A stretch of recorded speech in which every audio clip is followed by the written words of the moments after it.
STAR is a teen peer leadership group designed to educate teens, students regarding teen dating abuse. It encompasses the education of warning signs, types of abuse, how to refer a friend.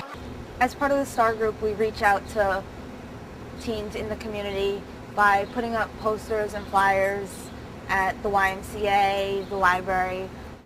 The reason that the STAR group is effective here in White Plains is because the teens are speaking to other teens. It's better perceived from one teen to another, and as myself as an adult and an authority figure talking to young people.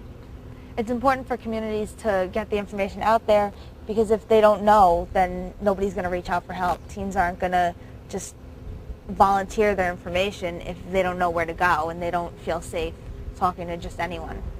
We set up tables in the mall and we provide literature to anybody walking by. It's a great way to reach out to the community, and they do it on a Saturday afternoon, where the most likely time for teens to be going to the mall. The most popular item that we give out is the Love Shouldn't Hurt palm cards.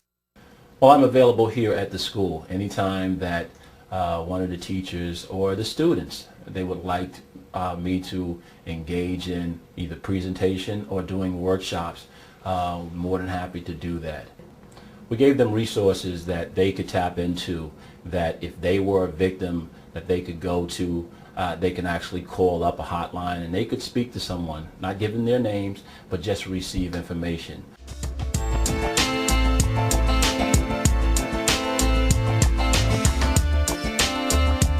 If the community is trying to develop some kind of a program to outreach to teenagers, specifically teenagers that have been victims of crime, they do need to develop a relationship of some kind with local law enforcement. I make lots of school visits. If you want children to be accessible to you, you've got to go to where kids are in that schools. The beauty of multidisciplinary partnerships is that people can learn from each other. Youth development professionals can teach victim service providers all about adolescent development so that they can make their services particularly effective.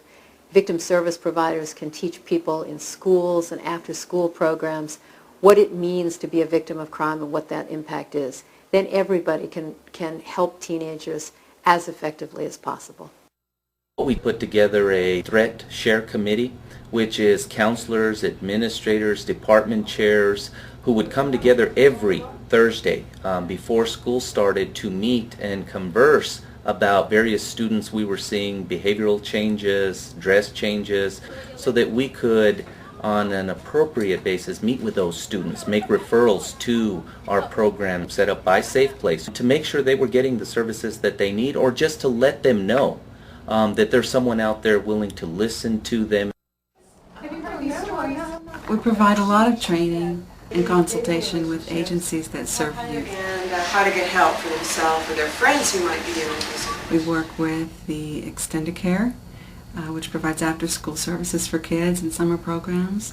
The partnership with Out Youth is very important because we know that the gay, lesbian, and transgendered youth are at higher risk for being victimized than others.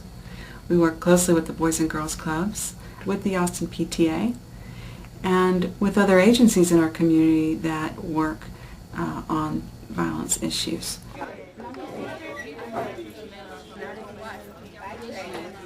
Communities in Schools is a nonprofit social work agency that is nationwide. I have a very close relationship with the police on campus and in the community. The SRO officer and I, work very closely together. We have had the community police come in and they've done a presentation on bullying and sexual harassment and domestic violence and talked to the different programs on campus about what needs we may have. They've worked with our parent liaison to come up with some programs targeting prevention of violence and various topics. There are other teens that are out there that are victims that are not reporting incidents, and we want to reach all the teens. We don't want any young person to be left out there and not feel that there are resources available to them. There are a variety of reasons that an adolescent may not come forward when they're being victimized in some way. I think a barrier that is society-wide is that our society often blames the victim. If they have been drinking or using drugs at the time that the victimization occurred, there are real worries that people will say, you got what you asked for, or you shouldn't have been at this place, or you should not have been doing that. So often they're afraid to tell their parents, and certainly are hesitant to come to law enforcement. They may think that they're going to be punished or arrested. If a child makes a disclosure to you, he or she trusts you. So you need to know how to respond in an effective manner. You should listen, believe that child, ask them what they need to feel safe, and ask them how you can help them. You can't just open out just to anyone, even if you've known them all your life. So you want to be able to have that one person reach out to you. We cast the net kind of wide to attract as many kids who have had any form of victimization at all to participate, because we know those kids are at greater risk for being victimized again and for using those abusive behaviors in their own relationships. I was walking through school and I had seen the flyers around, and finally I walked up and paid attention to it, and I read it, and everything just was true about my life, about my relationship. And so I ran into the counselor and I was like, I need to sign up for this. I was talking to one of my English teachers, and she really just realized how much that I go through. The whole school's safety is going to be compromised when there are kids on the campus that need help and can't get it. Whenever I get mad at my house, and I can't really, hit my mom or anything, so I want to take it out at school.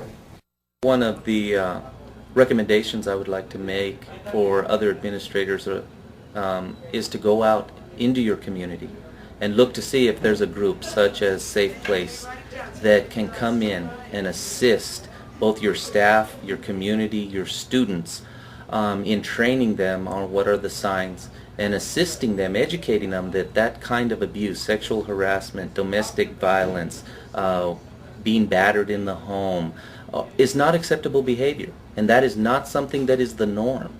And there's assistance in stepping out of those situations if you can't get out yourself.